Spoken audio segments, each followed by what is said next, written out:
자, 선생님 여러분 안녕하십니까? 자, 우리는 지금부터 유통 마케팅 살펴보도록 합니다. 이미 여러분에게 1회와 3회, 4회 쭉 이렇게 흘러갈 것이고요. 여러분들은 1회 중에서도 벌써 이제 세 번째 과목이죠. 유통 마케팅인데, 유통 마케팅은 제가 설명드렸죠. 유통 물류 일반하고 기본적으로 총 25문제가 출제가 됩니다. 유통 마케팅은요, 예전에는 40문제가 출제됐었어요. 그 범위는 아직도 지켜지고 있습니다. 그래서 40문제 출제했을 때의 범위와 25문제의 출제 범위가 좁아진 게 아니라 아직도 똑같이 40문제 출제 범위에서 나오고 있기 때문에 좀 광범위에 따른 개념이 있죠. 그러나 실질적으로 우리가 그렇게 어렵진 않게 나오기 때문에 한번 살펴보도록 하겠습니다. 46번부터 시작을 하고요. 자, 문제 46번부터 한번 살펴보도록 합니다. 문제 46번. 자, 문제 46번에서 이제 점포 환경 관리에 대한 설명으로 잘못 설명된 건 뭐냐. 자, 점포가 있는데요. 그 점포에 대해서 환경적인 측면에서 보는 것입니다. 환경 관리를 갖다 한번 따져보는 것이고. 자, 기본적으로 1번부터 나와 있어요. 배색이라는 게 있습니다. 배색은 뭐죠? 배색은 색을 섞는 과정을 말하고 있죠. 그래서 배색은 탁색 순에서 밝은색, 어두운 색에서 밝은색, 그 다음에 옅은 색에서 짙은 색 순으로 배열한다. 명도 차이가 낮은 색끼리의 배색은 경쾌하고 가벼운 느낌을 준다. 자, 왜 동그라미 1번에 탁색에서 맑은색, 탁색에서 맑은색, 그리고 어두운 색에서 왜 밝은 색으로 이렇게 배색을 할까요? 이거는 기본적으로 뭡니까? 명도 차이가 이러면 어떻게 해요? 명도 차이가 낮을까요? 높을까요? 명도 차이가 낮은 게 아니라 높습니다. 낮고 높으면 무슨 느낌입니까? 경쾌한 느낌을 줍니다. 경쾌. 그래서 경쾌한 느낌을 주기 때문에 이런 명도 차이가 높은 색끼는 경쾌하고 밝은 느낌을 주기 때문에 이런 배색 관계를 가지고 있어요. 자, 그래서 동그라미 1번이 잘못된 내용이죠. 왜? 명도 차이가 낮은 색끼리 배색은 경쾌하고 가벼운 느낌을 주는 게 아니라 명도 차이가 높은 색끼리는 경쾌하고 가벼운 느낌을 준다는 거 알아주시면 되고요. 2번에 점포 안에 전체적 밝게 해주는 것은 밝은 곳과 어두운 곳을 적절히 조절해주는 주력 상품이 눈에 잘 띄어야 한다는 거. 3번에 쇼윈도와 같은 카운터, 물품 진열대 위에 스포트라이트를 갖다 적절히 이용해서 훨씬 매력적인 매장을 꾸밀 수 있다는 거. 4번에 실내 장식과 어울리며 상품을 돋비해가는 색상으로 배합을 해야 한다는 거. 5번에 청각을 이용해서, 자, 기본적으로 오감적 요소인 청각을 이용해서 고객의 관심을 유도하려면 음악을 이용하여 좋고 선택에 집중해야 된다. 이런 내용. 자, 기본적으로 46번의 정답은 1번 틀렸다는 내용이죠. 자, 문제 47번 한번 살펴보도록 합니다. 자, 47번 보시면요.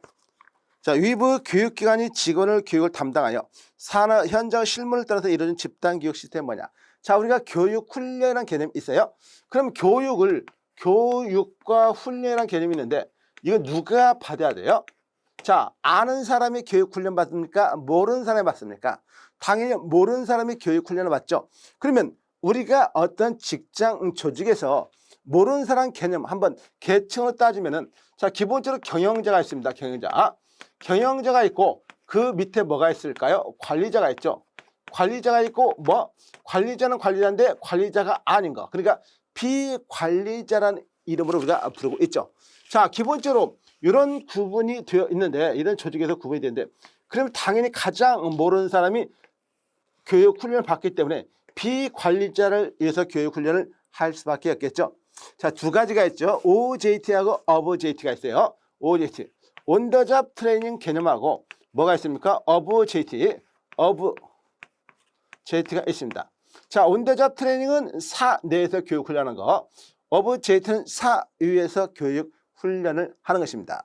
그래서 거기에서 보시면은요, 위부 교육기관이 직원을 교육을 담당해요. 그러니까 위부의 교육기관이 직원의 훈련을 담당한다는 것은 사 내인가요? 사 위인가요? 사 위죠. 그래서 OBJT를 고르시면 돼요. 정답은 4번이 되겠죠. 토론, 코칭, 온더잡 트레이닝 역할 연구되는데 정답 4번. 자, 문제 47번 맞으니까 48번을 보도록 합니다. 48번. 무점포 소매상 등의 비교적 최근에 도입되고 있는 소매 업태지만 교통난 맞벌이 등으로 쇼핑 시간에 여유가 없는 소비자들에게 시간을 절약해주는 효용을 제공했다. 다음 중 방문 판매, 다이렉트 셀링, 방문 판매를 말하고 있습니다. 자, 방문 판매를 갖다가 이미 한 번 정도는 봤죠. 그래서 방문 판매에 대해서 설명하고 있어요. 방문 판매에 대한 설명을 가장 옳은 것은 뭐냐 묻고 있어요. 첫 번째, 여러분이 뭘 기억해야 돼요? 당연히 무점포 소매업의 한 일종이라는 거 먼저 알아두셔야겠죠.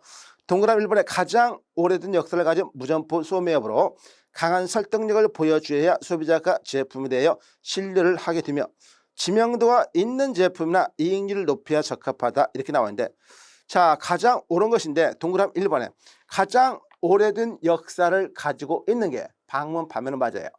우리나라도 마찬가지입니다. 옛날에 시골 같은 데 어떻습니까? 시골 같은 데서 뭐 동동구르마 장사라든가 뭐 이런 식으로 해가지고 가가호 집집을 방문하면서 막 화장품 같은 걸 좀 파는 게 있었어요. 거기서부터 시작. 뭐 그 이전에도 있을 수가 있었겠죠. 어쨌든 그래서 무점포에서 가장 설득력 보여주자며 제품을 대하여 신뢰를 하게 되며知名도가 있는 제품의 이익률이 높이 한다는 적합하다. 이런 것은 뭐 전혀 틀린 질문은 아니죠.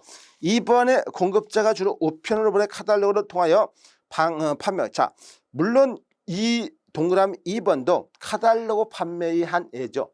역시 무점포 소매업은 맞지만은 문제 자체에서 물어보는 방문 판매가 아니죠. 3번 고객들에게 자세하고 다양한 상품 정보를 제공하고 그들과 상호 관계를 유지할 수 있게 해주며 인터넷 웹사이트를 이용한 마케팅. 역시 마찬가지입니다. 3번 역시도 무점포 소매업 한 형태이지만은 여기 문제 자체에서 물어보는 방문 판매가 아니에요. 4번도 마찬가지.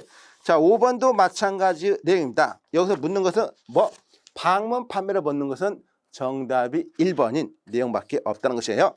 자, 그 다음으로 한번 넘어가서 47번 봤으니까 48번, 9번을 보도록 합니다. 자, 문제 49번을 보시면요.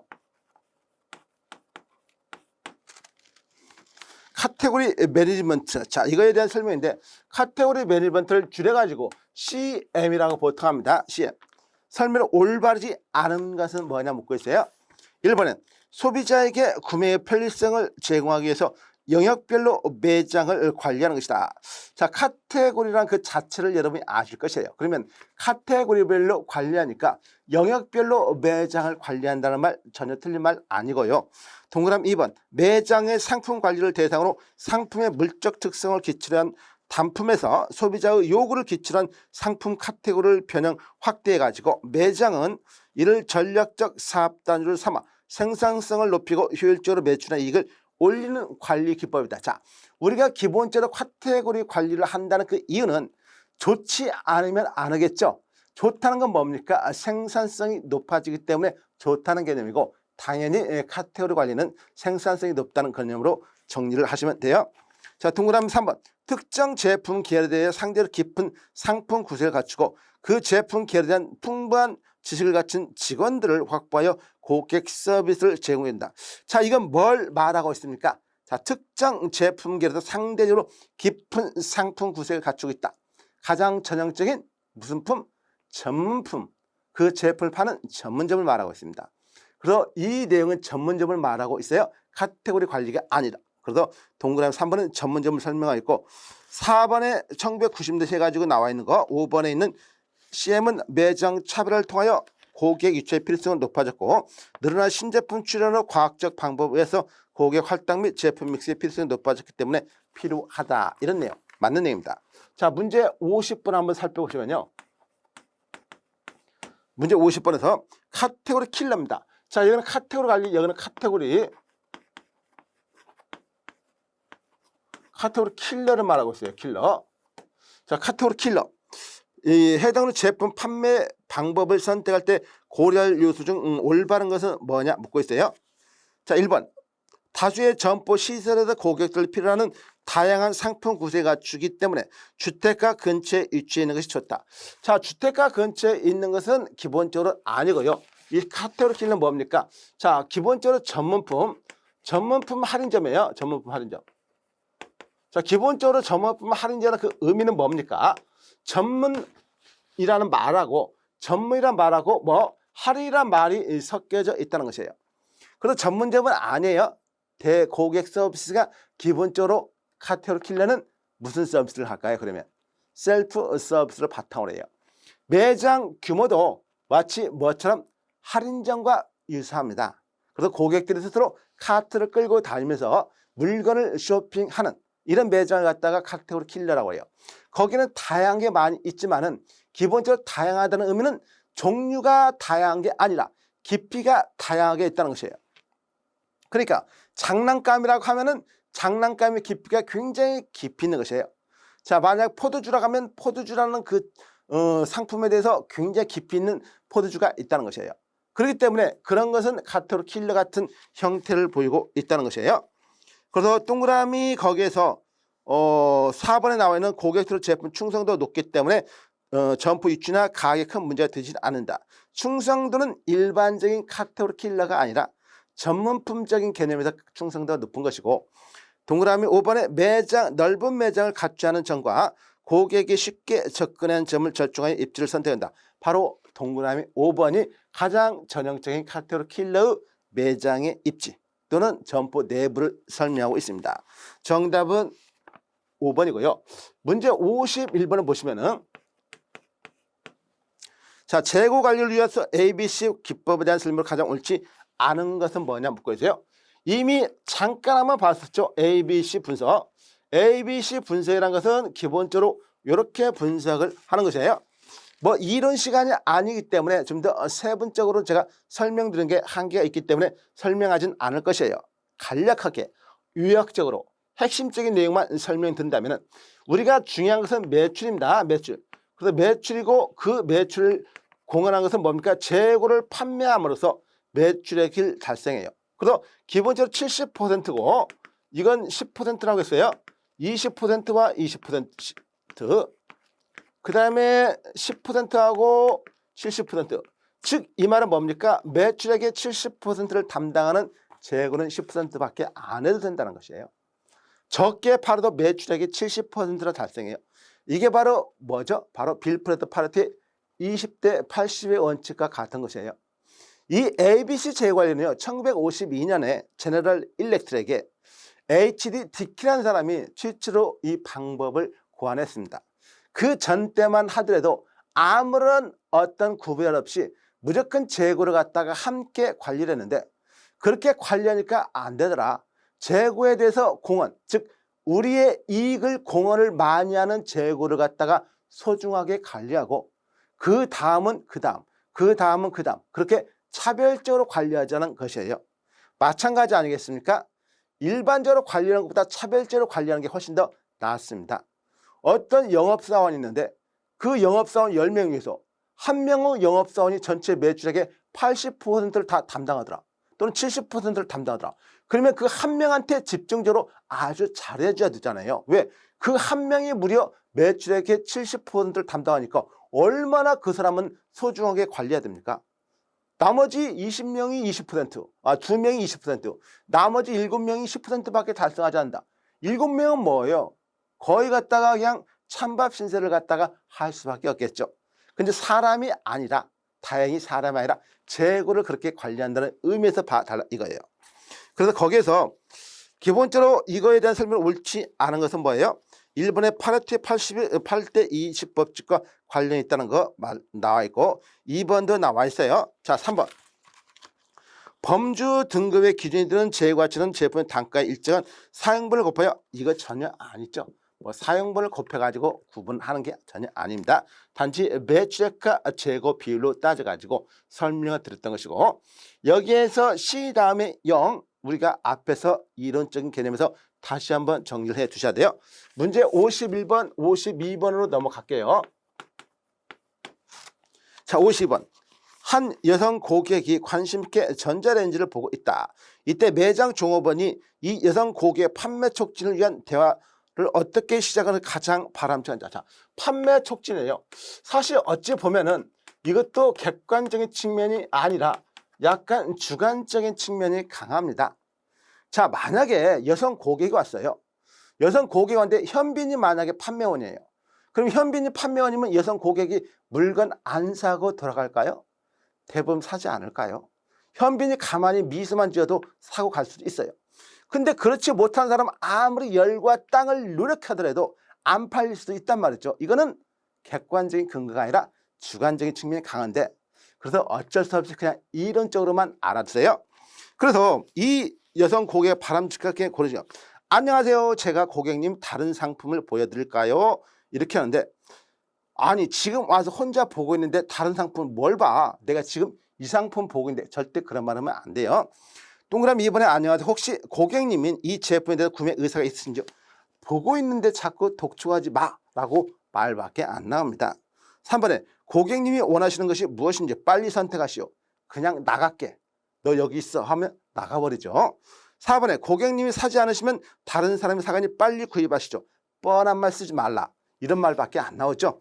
5번에 안녕하세요. 이 모델의 공식적인 제품 평가 기관에서 가장 우수한 제품으로 평가되었습니다. 이 제품의 기능에 대해서 제가 자세하게 한번 설명을 드려볼까요? 라고 이런 식의 접근 방법이 가장 유리하죠. 그래서 아무렇게나 말한 것도 아니에요. 어쨌든 이런 것은 약간의 뭡니까? 주관적인 측면이 강하죠. 객관적으로 여기까지가 딱 이 방법이다 이렇게 설명하는 게 한계가 있어요. 그래서 이런 것은 그냥 이론적으로 여기에 나와 있는 글씨를 보고서 여러분이 판단을 하셔야 돼요. 대부분의 동의를 다 유효할 수 있는 누구든지 한 번만 읽어보면 아 그렇구나 고개를 끄덕거릴 수 있는 방법이 바로 그게 정답이에요. 자 52번 봤으니까 53번을 보도록 합니다. 다음 내용은 풀 마케팅 전략과 푸시예요. 그래서 풀이라는 개념이 있고 푸시라는 개념이 있어요. 푸시. 그래서 푸시라는 건 뭡니까? 밀어붙인다는 개념이죠. 밀어붙인다는 개념이고 풀은 뭐예요? 끌어당긴다는 개념이에요. 그래서 끌어당긴다는 게 풀입니다. 그러면은 푸시 마케팅과 풀 마케팅인데 동그라미 1번 올바르지 않은 것을 여러분한테 묻고 있습니다. 1번에 풀 마케팅을 하는 제조업체는 유통가격을 결정해서 푸시 브랜드만큼 주도권을 가질 수 없다. 자, 풀 마케팅을 하는 제조업체는 유통가격을 결정하는 데 있어서 푸시 브랜드만큼 주도권을 가질 수 없다. 이렇게 나오는데 여러분 푸시라는 것은 뭡니까? 이게 매스 마케팅 시대에서 나오는 하나의 특징적인 마케팅 전략입니다. 그때 당시만 하더라도 생산자가 적었어요. 만든 물건은 무조건 하고 다 팔렸습니다. 즉 생산자가 적고 소비자가 많았어요. 그러니까 그런 제품 만들면 다 팔리니까 어떨 때 우리가 최근에도 그런 경험이 있었잖아요. 마스크가 이렇게 생겼든 저렇게 생겼든 나오기만 하면 다 팔렸잖아요. 이게 일종의 무슨 마케팅이에요? 푸시 마케팅이에요. 마스크가 없어서 못 샀을 뿐이지 마스크 형태만 띄면 다 샀단 말이죠. 이게 예전에도 그런 형태를 보였어요. 사회가 어지러울 때는 이런 푸시 마케팅 전략이 나타날 수밖에 없어요. 사재기라든가 무조건 비슷하게 생겼으면 다 사가버려요. 그러니까 제품의 특성이라든가 품질을 따져보지 않아요. 그런데 이제 공급자가 많아졌습니다. 소비자가 그 제품에 대해서 하나씩 둘씩 평가를 하기 시작했어요. 그러니까 나에게 맞는 제품을 이제 골라야 되겠죠. 그런 게 바로 뭐다? 풀이에요. 그러면 나에게 맞는 제품을 고를 때 내가 조금 다른 거하고 가격이 비싸더라도 안 살까요? 살까요? 내가 원하는 제품을 가격이 조금 비싸더라도 안 사요? 사죠. 내가 원한다면. 그러니까 푸시 마케팅보다 풀 마케팅에서 가격적으로 좀 올리더라도 살 수가 있단 말이에요. 그러니까 1번 지문이 틀렸다는 것이에요. 결론은. 왜? 브랜드만큼 주도권을 가질 수 없다가 아니라 있다예요. 있다. 그래서 1번이 그런 식으로 문제 나오는 거 알아두시고 2번 푸시 전략은 비용 대출 변동비 성격 3번에 특화된 전문 소매 업체가 이미 소규모 특수 고객 집단을 목표로 하고 있는 경우 푸시 전략이 유리하다는 거 4번과 5번 모두 하루 푸시와 풀에 대한 내용이니까 그렇게 한번 알아두면 되고 자 53번 봤으니까 54번을 보도록 합니다. 문제 54번 다음 중 NB 제품하고 PB 제품에 대한 설명을 옳지 않은 것. NB는 내셔널 브랜드를 말하고 있고요. PB 제품은 유통업체 상표, 프라이빗 브랜드를 말하고 있어요. 또는 NL이라고 하죠. 프라이빗 라벨 앤 내셔널 라벨. 그래서 PB나 NB나 또는 PL이나 NL이나 거의 의미는 같은 의미고 자우지간 NB를 무슨 상품? 제조업자 상품이에요. 제조업자. 일종의 여러분 신라면 하면 어디서 만들어요? 신라면은 농심에서 만들죠. 농심 신라면이니까 농심이라고 보시면 되고 그래서 이건 제조업자 상품이고 자 여러분 혹시 이마트에 가면요 이마트 라면도 있어요. 이마트가 뭐하는 회사인데? 유통업자인데 이마트가 공장을 가지고 있지는 않잖아요. 그러니까 위탁을 주겠죠. 우리 회사, 즉 이마트 회사 브랜드를 단 라면을 만들어 다오. 이건 유통업자 브랜드예요. 유통업자. 그래서 기본적으로 MB와 PB가 있는데 일종의 어쨌든 소비자들 입장에서 봐야겠죠. 1번에 전체 판매 상품 혹은 매장 진열 상품 중에서 PB 상품의 구성비가 많을수록 점포 이미지에 부정적인 영향을 미칠 수가 있다. 맞아요. PB 상품보다 MB 상품이 더 많아야 긍정적인 역할을 미칩니다. 동그라미 2번 PB 제품이나 브랜드를 정착하지 못하거나 브랜드화될 가능성이 거의 없는 모방 및 표절 제품 등을 의미한다. 전혀 맞지 않은 것이죠. 표절 제품이 아니라 유통업자가 기획한 상품을 PB 제품이라고 해요. 자, 3번에서 나와 있는 것은 소비자들은 일반적으로 MB를 더욱 선호하는 반면에 유통업자들은 PB를 더욱 선호하는 경향이 있다. 자, 소비자들은 기본적으로 MB를 더욱 선호한다. 그래서 유통업자들은 PB를 더욱 선호하는 경향이 있다. 이 맞는 내용입니다. 그래서 2번 내용이 좀 틀렸고요.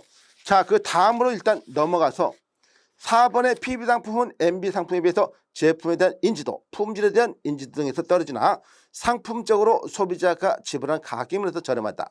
5번의 MB 제품과 PB 제품의 구분은 브랜드 소유권이 누구에 있느냐. 그래서 브랜드 소유권이 제조업자에게 있으면 MB 상품, 유통업자에게 있으면 PB 상품으로 구분한다는 거 알아두시면 되고요. 자, 문제 54번 봤으니까 55번 보도록 합니다. 자, 문제 55번을 보시면요. 다음 예시 유통점 경영에서 상품 정책과 의사결정. 그래서 상품 정책과 의사결정인데, 자, 정책적인 측면에서 봤고요. 정책적인 측면에서. 그리고 의사결정적인 측면에서 한번 보는 것이에요. 의사결정. 이런 것은 뭘로 따집니까? 기본적으로 상품의 깊이하고 넓이를 구분한 것입니다. 상품의 깊이하고 넓이. 그래서 네모 박스에서 AA 유통기업은 소비자 자신의 소비자가 사랑하는 대상물, 애완동물이라든가 식품 가꾸는 데 사용하는 제품 라인으로 주로 구성된 적정 제품 수준의 제품 믹스를 가진다. 그 다음에 BB 유통기업은 6,000개 이상의 제품을 판매하고 CC 유통기업은 10,000개. 이런 것은 뭡니까? 제품의 넓이를 말해요. 그 6,000개, 10,000개란 거기서 튼튼히 나오죠. 제품의 넓이를 말한다. 깊이를 말하는 게 아니라 넓이. 그래서 제품의 넓이고 말하고 이걸 뭐라고 합니까? 굿즈 위스라고 보통 말하죠. 위스. 그래서 넓이라고 했으니까 굿즈 위스라고 보통 말합니다. 자, 이런 식으로 해가지고 정답은 3번에 나와 있는 제품의 넓이를 말하고 있고, 문제 55번 봤으니까 문제 56번 봅니다. 자, 시장에서 판매 가격에 대한 설명으로 옳지 않은 것은 뭐냐 묻겠어요. 판매 가격. 1번의 제조업자 또는 도매업자가 책정한 도소매 가격을 준수하는 경우에는 소매업자가 지켜야 할 판매 가격이 미리 책정되어 있으며 소매상 그 가격에 따라 판매하면서 성립되는 시장 가격을 말한다고 나와 있죠. 자, 이번에 소매업자 임의적인 매가 결정으로 시장 가격이 형성되는 경우에는 제조업자가 정가를 결정해도 그것을 이행되지 않는 것이며 전문품의 판매 흔히 이용되고 있다. 판매 가격에 대한 설명입니다. 판매 가격. 자, 판매 가격을 설정하는 게 아니라 판매 가격이 어떤 식으로 해서 결정이 되느냐. 설정이 아니라 결정을 말하고 있어요. 그래서 1번에 나와 있는 제조업자 또는 도매업자가 책정한 도소매 가격을 준수하는 경우에는 이런 식의 내용이 나와 있고, 2번에 소매업자 임의적인 매가 결정으로 시장 가격이 형성되는 경우에는 제조업자가 정가를 결정해도 그것을 이행되지 않는 것이며 전문품 판매에서 흔히 결정된다. 자, 우리가 앞에서 가격 결정을 몇 가지 많이 봤었죠. 자, 기본적으로 가격은 누가 결정합니까? 생산자가 가격을 결정하죠. 생산자가 가격을 결정하면요, 중간상은 그 가격을 따로 책정하지 않아요. 그 가격 결정은 누가? 최종 소비자가 가격을 결정합니다. 이런 것을 무슨 가격? 권장 소비자 가격이래요. 권장 소비자 가격이라고 한단 말이죠. 자, 그래서 권장 소비자 가격이라고, 그러면 생산자가 이제 가격을 결정하지 않고 중간상의 가격 결정하겠죠. 오픈 투 프라이스. 자, 기본적으로 오픈 가격.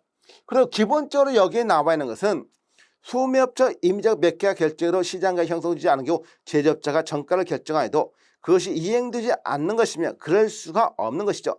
제조업자 전문품 판매 절대 전문품의 판매에서 이런 가격 쓰지 않습니다. 가격을 잘못 결정하면요. 전문품 가격에서는 전문품의 품질이 낮아지게 보여요. 그러면 안 되잖아요. 그래서 정답은 2번. 뭐 3번 거기 나와 있는 판매업자들의 금융업을 위하여 일시적으로 매가를 인하할 경우 경영상 자금이 어려워 금융적 타결을 할 경우이다. 4번의 제조업자 금융 조정하기 위해서 매가를 인하할 경우에 일시적 가격 인하치로 시장가를 형성되는 경우도 있다. 5번의 가격 라인 결정은 특정 상품 계열에서 사전에 결정된 극소수 가격대에 해당하는 품목을 취급하는 소매 가격 전략이라고 나와 있어요. 문제 56번 갖고 57번 보도록 합니다. 자, 모바일 커머스란 말이 있습니다. 휴대용 정보통신 단말 긴 휴대폰이나 PDA를 이용한 판매 방식의 총칭이다. 모바일 커머스에 대한 설명으로 잘못된 것은 뭐냐? 자, 모바일이에요. 모바일. 스마트폰을 이해하시면 돼요. 모바일 커머스. 자, 모바일 커머스에 대한 내용이고, 일본의 모바일 커머스가 기존 전자상거래 가장 크게 다른 점은 이동성과 사용자 위치 정보. 자, 소비자가 휴대폰을 가지고 다니니까 이동성, 휴대폰을 가지고 있는 위치성이 명확하게 나타나죠. 1번 내용 맞고요. 2번 모바일 커머스는 이용자들이 언제 어디에 있는가에 대한 정보를 정확히 알고 있기 때문에 1:1 마케팅과 타겟 마케팅을 통한 기회나 서비스를 실행할 수 있다는 거 맞는 내용입니다. 자, 3번에 모바일 커머스 도구인 휴대폰은 유선 인터넷에 비해서 기기의 가격이 저렴하여 대체 사이클이 상당히 빠르고 새로운 기능이나 서비스를 도입하는 데 유리하다. 맞죠? 그 다음 모바일 커머스 4번에 사용자가 언제나 휴대하고 있으며 맞죠? 접속되어 있기 상태이기 때문에 접속이라는 것은 내가 휴대폰을 키워야 돼요. 그렇기 때문에 사용자에게 풀 시청 서비스 아니죠. 가장 전형적으로 푸시예요. 이 푸시 개념은 뭐냐면은 여러분이 스마트폰을 가지고 있으면은 여러분이 원해서 전화를 거는 게 아니라 상대방에서 일방적으로 내가 원치 않는 광고물이라도 일방적으로 그쪽에서 나한테 보내잖아요. 그러면 그쪽에서 나한테 일방적으로 보낸다는 것은 푸시예요. 푸시. 불이 아니라. 그래서 4번 내용이 틀렸고요. 5번 내용도 역시 맞는 의미로 알아주면 되고. 자, 57번 봤으니까 문제 58번을 보도록 합니다. 58번 보시면요. 다음에 가격 관련 정책과 설명 내용이 서로 올바르게 연결이 되어 있지 않은 것은 뭐냐 묻고 있어요. 1번 시간별 차이, 장수별 차이, 구매량 차이, 인센티브 차이 등 가치 가격 정책에 속한다. 자, 가격 관련 정책이에요. 가격 관련 정책. 일종의 가격 정책이라고 보셔도 됩니다. 가격 관련 정책은 그냥 관련자만 떼어도 되는 거니까 큰 의미 있는 건 아니에요. 그냥 가운데에다 관련자 집어넣냐 안 넣냐 그건 중요한 게 아니에요. 그냥 가격 정책이에요. 동그라미 1번 시간별, 장수별, 구매량, 인센티브 이런 가치 가격이 아니라 이런 것을 가치 가격 정책에 속한다. 전혀 아니죠. 가치 가격은 뭡니까? 내가 그 제품에 대해서 구매하는데 사람마다 가치를 다르게 부여할 수가 있습니다. 내가 필요한 건 가치가 높은 것이에요. 어떤 사람들은요. 그 제품이 다른 사람 눈에는 진짜 별로 중요하게 안 느끼는데 그 사람 눈에는 그게 굉장히 비싸게 느껴지고 좋아 보이기 때문에 오히려 웃돈을 주고 구매하는 경향 간혹 주변에서 봤죠. 이 사람의 심리는 가치 가격이 반영된 상태예요. 모든 사람이 똑같이 그게 반영하지 않아요? 나 같으면 전혀 그냥 정가에 준다고도 싫은데 웃돈을 주고 산다. 그런 사람들은 그 사람만의 가치 가격이 있는 것입니다. 그래서 정답이 1번이고요. 올바르게 연결되어 있지 않은 것은 1번이고 2번에 상품 및 서비스를 얻기 위하여 높은 가격에 기꺼이 지불하는 구매자가 층이 없을 경우에 신상품 및 서비스 도입 후 강한 잠재 경쟁자의 위험에 직면하게 있을 경우 침투 가격, penetration price, 시장 침투 가격. 3번에 일치 가격이란 말이 나와 있어요. 4번에 품위 가격이란 말이 있습니다. 품위 가격. 5번에 기업이 자사 제품 가격 결정 시 무엇보다도 경쟁 상황을 고려하여 고가로 출시할 것인가 혹은 저가로 출시할 것인가 기본적인 가격 전략 방향을 결정해야 한다. 이건 신제품이 시장에 나올 때 가격 전략이 두 가지가 있죠. 뭐? 고가와 저가. 고가는 뭐? 스키밍 프라이스 폴리스. 저가는 페네트레이션 프라이스 폴리스. 이 시장 침투 가격 정책 그렇게 있다는 거 알아주시면 되고. 자, 58번 봤으니까 59번을 보도록 합니다. 자, 문제 59번 보시면요.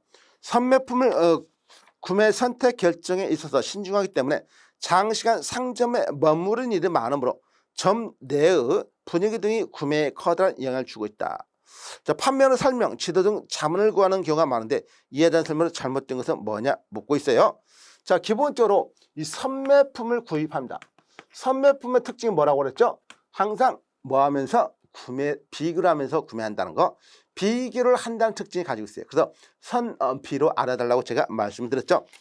1번에 편의품보다 선매품은 일반적으로 많은 G를 가지고 구매하며 최종 구매 결정은 몇몇 상품 비교한 후에 이렇게 나왔죠. 비교. 2번에 고객이 여러 점포를 돌아다니며 상품의 가격 특징, 신뢰성, 색채, 디자인 등을 비교하며 맞죠. 3번에 구매자는 충분한 노력과 시간을 들여 비교를 하기 때문에 맞죠. 선매품에는 무조건 하고 뭐가 들어가야 된다? 무슨 말이든지 기본적으로 비교란 말은 무조건 빠질 수가 없습니다. 4번에 소비자가 상품 구매에 있어서 그 상품에 대한 상당한 지식을 보유하고 있으며 이건 뭡니까?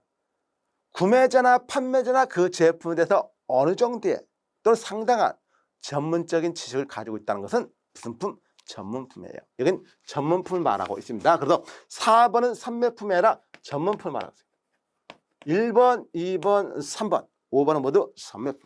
그래서 4번이 전문품을 말하고 있는 걸 여러분 정답으로 고르시면 되고요. 자, 그래서 이제 59번 봤으니까 60번 한번 살펴보도록 합니다. 60번. 60번은 제품 시장 확장 그리드에 대한 설명으로 올바른 것은 뭐냐 묻고 있습니다.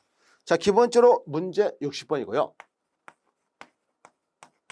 자, 제품이고 시장 확장 그리드. 그래서 마켓 이런 걸 묻고 있어요. 여기서 묻는 것은 올바른 것은 뭐냐 묻고 있어요. 자, 제품 시장 확장 그러는데 사실 어찌 보면은 여기서 올바른 거를 고르라고 했기 때문에 제품은 뭡니까? 기존 제품과 신제품, 시장으로 기존 시장과 신시장 이렇게 들어간 걸 보통 말하거든요. 그래서 1번의 경영층에서는 각각 SBU, 자, Strategic Business Unit, 자, 전략적 사업 단위를 말합니다. SB가 여기 분석과 투자 결정에 도움을 줄 분석적으로 전혀 개념적으로 틀리단 말이에요. 이 내용이 1번 지문이 SBU라는 측면에서는 틀리지 않을지 모르지만 시장 그리드, 시장 제품 시장 그리드를 갖다가 지금 묻는 자체에서는 어울리지 않는 지문이라 이거죠. 2번은 핵심 분야에서 역시 SBU가 나오면 안 되는 것이고 3번에 경영층은 사업을 성장시키거나 수학 또는 현금을 창출하여 유지하고자 하는 이때 투자를 결정하기 위해서 상대적으로 제품 점유율과 시장 점유율을 말한다. 자, 이건 뭡니까? 동그란 3번은 BCG 보스턴 컨설팅 그룹에서 나와 있는 BCG. 그래서 성장률하고 시장의 점유율을 갖다가 비교해가지고 둘 다 높은 것은 뭐? 스타, 별. 둘 다 낮은 것은 뭐? 멍멍이, 개. 그래서 그런 식으로 구분한 게 바로 3번이고 4번 기업이 취급하고 있는 사업을 전략적 사업 단위로 파악하여 성장폭 등의 전략 결정에 이용하다. 전혀 아니죠. 이거는 여기서 전략된 성장폭인데 이거는 기본적으로 제너럴 일렉트릭의 GE 매트릭스의 특징을 말하고 있습니다. GE 매트릭스. 5번 경영자가 현 사업 단위대로 성과를 향상시킬 수 있는가에 대한 검증, 즉 현 사업 단위 내에서 추가적 성장률을 조사하고 평가할 수 있는 유용한 모델로 사용할 수 있다.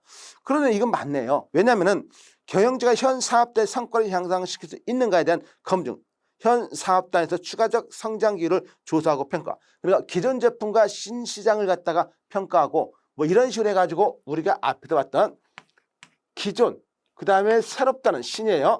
그러니까 기존 제품을 가지고 신시장 그리고 신시장 기존 시장이겠죠. 기존 시장 신시장이 시장이요.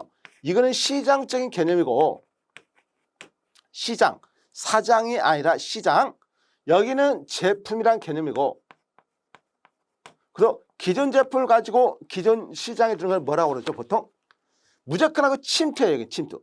기존 제품을 가지고 신시장에 들어가면 시장 개발 신제품을 가지고 기존 시장에 들어가면 제품 개발, 신제품을 가지고 신시장에 들어가면 다각화예요.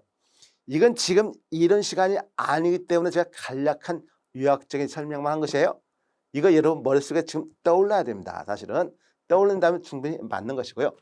그래서 역시 정답은 5번이고, 자, 문제 61번 한번 살펴보도록 합니다. 61번 보시면 상품을 판매하기 위해서 구체적으로 상품 구역별로 진열대에서 진열한 점내 진열 구성에서 소비자의 구매 심리라는 관점에서 심리적 프로세스는 뭐냐?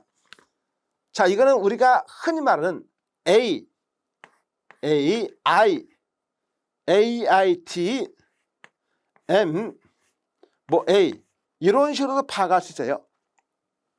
A가 뭡니까? Attention, 주의하라 이거죠. I가 뭐죠? Interest, 흥미를 느끼느냐. 자, D가 뭐죠? Desire, 흥미를 느꼈어? 그러면 이제 한번 사고 싶은 욕구가 생기겠지. 빨리 사.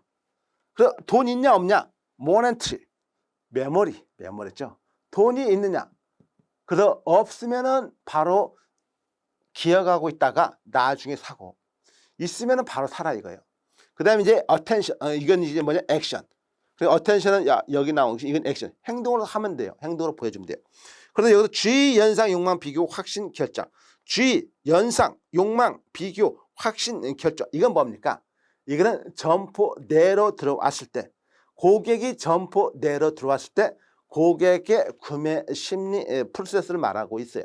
그래서 고객의 구매 심리 프로세스는 주의, 연상, 욕망, 비교, 확신, 결정이라는 이런 단계를 거치고, 이거는 뭡니까? 마케팅의 내용. 그래서 이거 AI, D 또는 아이다 원칙, 아이다마 원칙이라고도 했었죠. 여기서 이 C가 하나 들어가면 뭐의 원칙이에요? C가 하나 들어가면 디스플레이 원칙이죠. 컨피던스, 확신을 주겠다는 거. 나머지는 모두 똑같아요. 근데 여기 C가 하나 더 들어가면 컨피던스, 확신을 주겠다는 거. 자, 문제 61번 받고 문제 62번 보도록 합니다. 60번.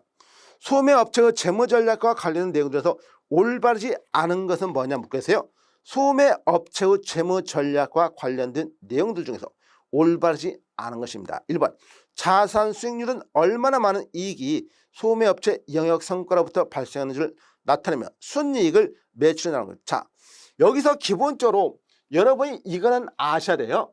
어떤 거? 삼각형하고 네모가 있다면은 어떤 식은 어떻게 된다? 삼각형이 분모로 오고 네모가 분자로 가는 것이에요. 그래서 기본적인 개념은 항상 마인드가 이런 식으로 성립돼요. 이런 식으로. 그러면 거기에서 자산 수익률을 하면은 당연히 이 분모와 분자란 것은요, 항상 이름 자체가 어떻게 끝나요? 이름 자체가 분모와 분자면은 당연히 무조건 유라는 이름으로 끝나는 건 맞아요. 어떤 이름이 뭔지는 모르겠지만 끝에가 율로 끝나요. 그러면은 이게 1번 같은 경우에 자산 수익률이면 자산을 여기다 써야 되죠. 자산을 여기다 쓰고 수익이잖아요. 수익. 그래서 자산이 분모로고 수익이 분자로 가는 것이에요. 또는 수익이 다른 말로 뭐라고 할까요? 이런 데서는 이익과 같은 것이에요. 이익. 그래서 자산 수익률은 얼마나 많은 이익이 소매업체 영업성과에 로부터 발생한 줄 나타내며 순이익을 순매출액으로 나눈 것이다. 아니에요. 순이익을 순매출액으로 나눈 것은 다른 게 아니라 순이익을 순매출하는 매출액 이익률이라고 보통 말해요. 이름 자체를.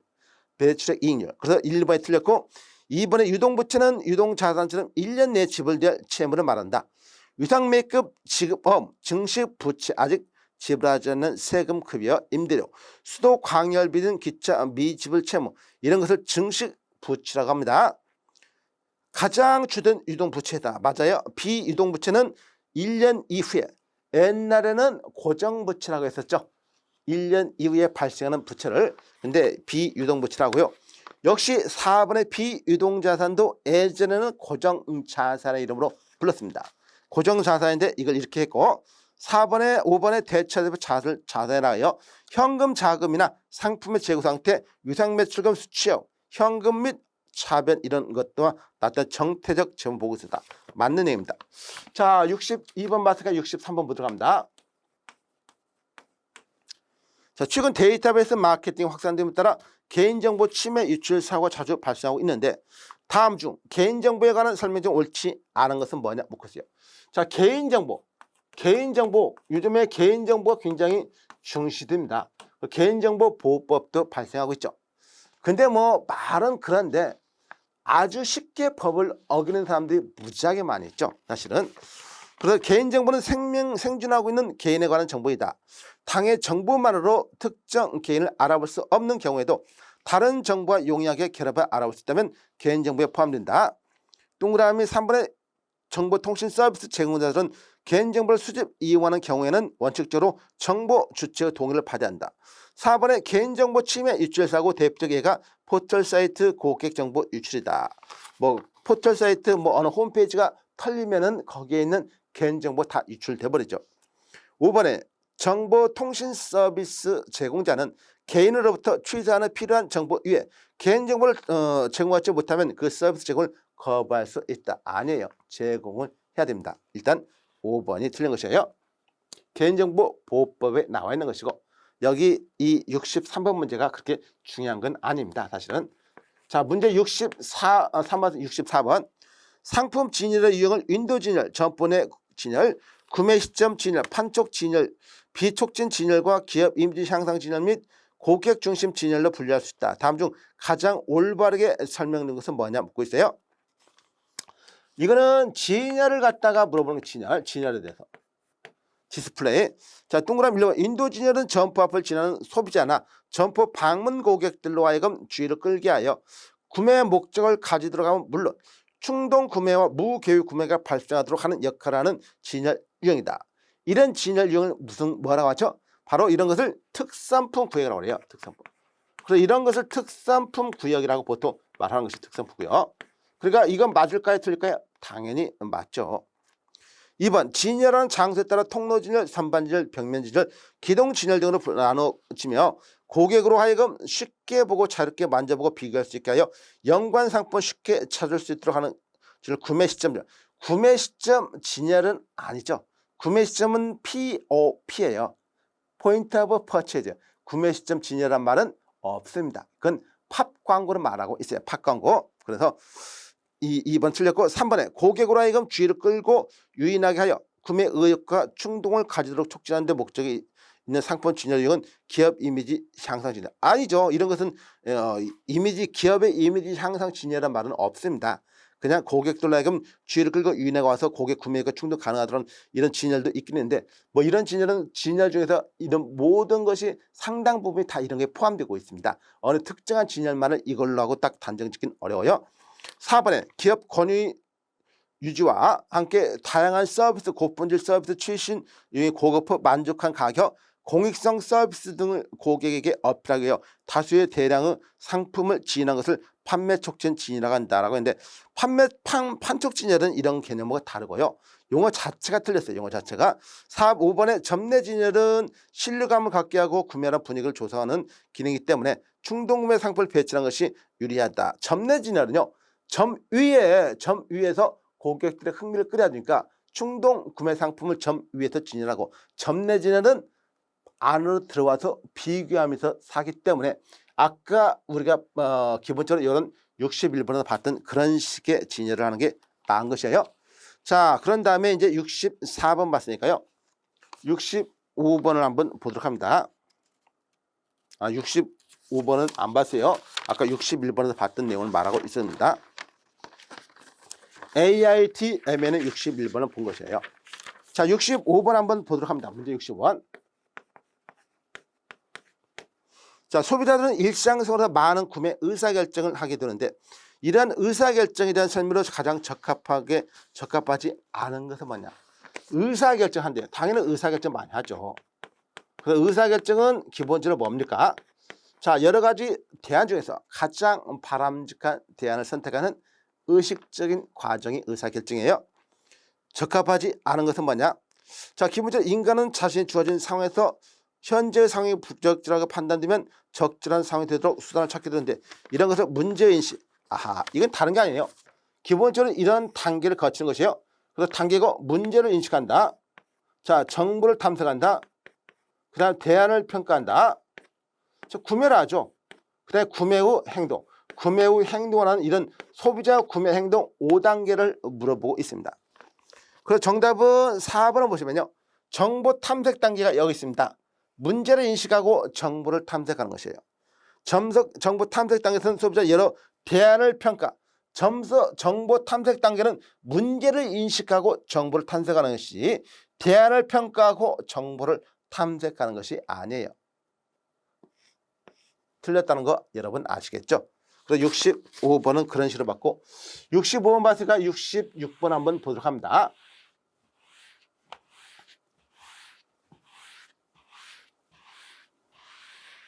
자, 문제 66번을 보시면요.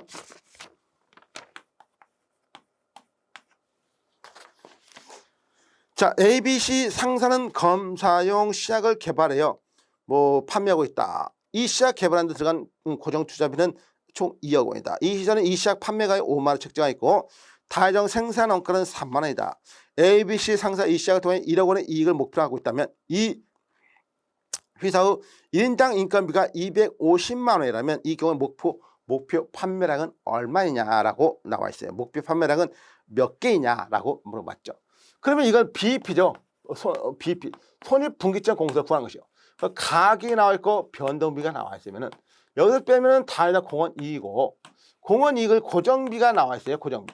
그래서 기본적으로 우리가 목표이익 판매랑 고정비를 갖다가 여기서 목표이익을 갖다가 이렇게 해가지고 뭘로서 나눠주면 됩니까? 여기서 단위당 공원 이익으로 나눠주면 돼요. 공원 이익으로. 그래서 여기서는 얼마?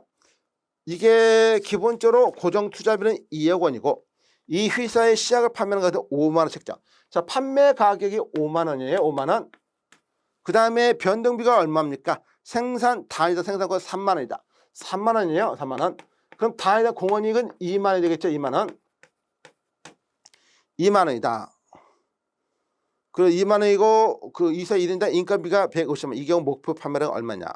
단위 생산권은 이렇게 쭉 나와 있고 고정 투자비. 그 다음에 이 ABC 상사 1인 시작을 통해 1억 원의 이익을 목표로 하고 있다. 1인당 인건비는 250만 원. 이 경우에 목표 판매량 얼마냐? 자, 고정비가 총 얼마입니까? 3억이에요. 3억. 그래서 고정비가 원래 2억인데 원래 2억 플러스 목표이익 얼마? 1억. 그러니까 총 3억을 갖다가 이렇게 분자하고 분모는 얼마니까? 2. 이렇게 해주면 되겠죠. 이렇게 해주면 3억을 일어나면 15,000개가 되겠죠. 15,000개. 자, 66번은 계산 문제고요. 67번. 최근 마케팅에서 특히 고객과의 관계를 형성하는 방식이다. 급격한 변화가 일어나고 있습니다. 소위 수익성 있는 고객 관리예요. 수익성 있는 고객 관리를 어떻게 하느냐 이거죠. 거리가 먼 것은 뭐냐? 1번 LTV 고객 생활치 이렇게 하는 거 맞아요. 2번에 과학에는 모든 고객을 대상으로 했으나 지금은 고객 한 사람 한 사람 관리를 따라왔죠. 3번에 기업의 고객 가치 창출과 강력한 고객과 구축과 혼자만의 노력이 실현될 수 없음을 인식하고 있어야 돼요. 그 다음 4번에 고객 충성이 높은 제품은 시장에서 상대적 가치가 높다고 볼 수 있다는 거. 5번에 많은 기업들이 고객과 깊은 관계를 형성하려 노력할 뿐만 아니라 더 직접적인 접촉 방식을 통해서 고객 관계를 구축하고 있다. 이에 따라 이제 소비자가 직접 점포를 방문할 필요 없이 전화, 우편 주문, 카탈로그, 키오스크, 온라인 마케팅을 도구를 이용한 인다이렉트 있죠? 무슨 마케팅? 다이렉트 마케팅. 인다이렉트가 아니라 다이렉트 마케팅이에요. 다이렉트 마케팅이라는 걸 알아주시면 되겠죠? 다이렉트. 자, 67번 봤고요. 68번 보도록 하십니다. 68번.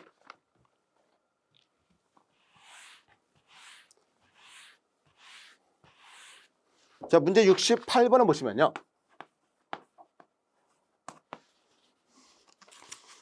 고객 지향적 마케팅 전략 실행하면서 4가지 중요한 단계인 시장 세분화, 피적 시장 선정 이런 식으로 쭉 나와 있고 올바르지 않는 것은 뭐냐. 자, 68번은 1번에 판매나 거시 마케팅을 이용하여 세분 시장 간 차이를 무시하고 넓은 피적 시장을 선정할 수 있다. 이런 모든 고객 같은 방식으로 같은 제품을 갖다가 대량으로 생산 유통하는 촉진한 것을 표현한다. 이런 내용이 나와 있는데 일반 내용은 거시 마케팅이 아니라 무슨 마케팅? 미시적인 개념에서 보는 것이에요. 미시 마케팅적으로 보는 것이고 1번이 틀렸으니까 2번, 3번, 4번, 5번은 모두 맞는 걸로 좀 여러분이 알아주시면 되고요. 자, 68번 와서 69번을 보도록 합니다. 69번. 69번 보시면요. 자, 일반적으로 상품 품질에 대해서 판매자가 명시적 혹은 묵시적 설명을 범위가 다양하고 많은 요소에 영향을 받는다. 다음 중 상품의 품질을 결정하는 판매 기준 개별 특성에 대한 설명이다. 올바르지 않은 것은 뭐냐?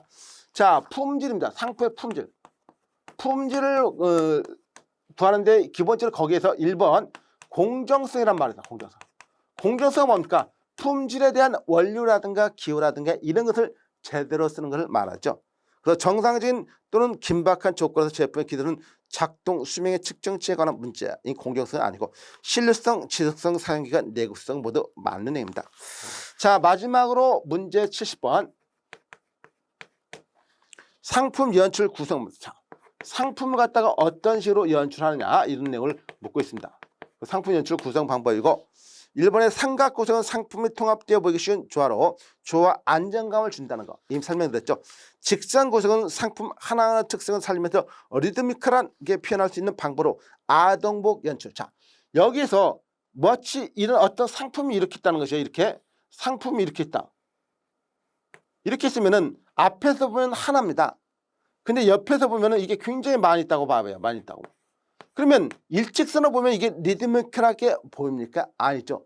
똑같은 것이 하나로만 보입니다. 하나. 그래서 거기 나오는 2번. 직선 구성은 상품 하나하나 특성을 살리면서 리드미컬하게 표현할 수 있는 방법이 절대 아니에요.